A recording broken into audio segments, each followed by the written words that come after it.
Thank you, Madam Speaker, for giving me this opportunity. I think as I listen to the discussions from my colleagues, we are discussing as if it's just bare facts. What we are discussing is crimes that have been committed by the former Deputy President. His crime are offenses that are set out in the National Cohesion and Integration Commission Act.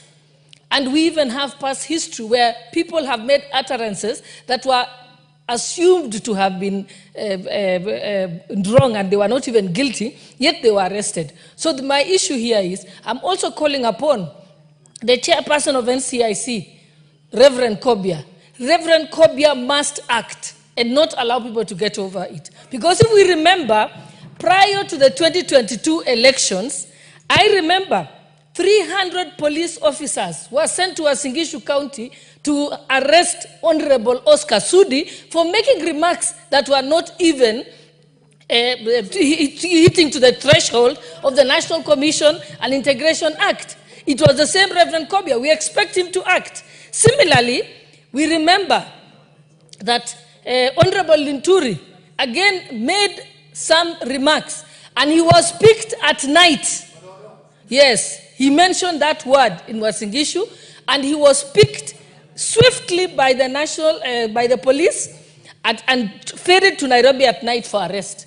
The same thing happened to Oscar Sudi. Why is it that the former Deputy President has not been arrested? In fact, this House must hold the National Cohesion and Integration Commission to account, because they cannot have double standards when it comes to deal with people.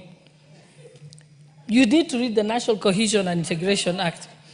And therefore, that is what we must say. And we, again, speaking as Member of Parliament for Uasin Gishu County, which bore the brunt of the post-election violence, we cannot allow anyone to mention that again.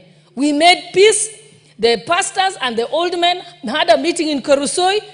That matter was settled, and we promised ourselves that we shall never mention it again. So on behalf of the people of Uasin Gishu County, we are very offended by the remarks of the former Deputy President. Because, in fact, statements have been issued by members of Uasin Gishu County where they said, we are not going to allow you to take us there. So such a person is not a leader, he's a criminal, and we should be discussing how we should have him arrested and charged for those crimes, contrary to the NCIC Act. Thank you, Madam Speaker. Honorable Oundo. Thank you, Honorable Speaker. Honorable Speaker, it is important for us as a country to accept the truth, reality, and live the talk.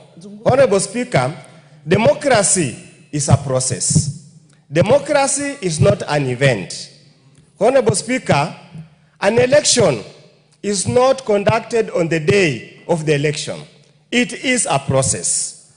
Honorable Speaker, many of us were here in 1992 when there were clashes after elections. Many of us were here in 2007, 2008 when the clashes happened. Honorable Speaker, and all those times, Honorable Speaker, they arose because our members were dissatisfied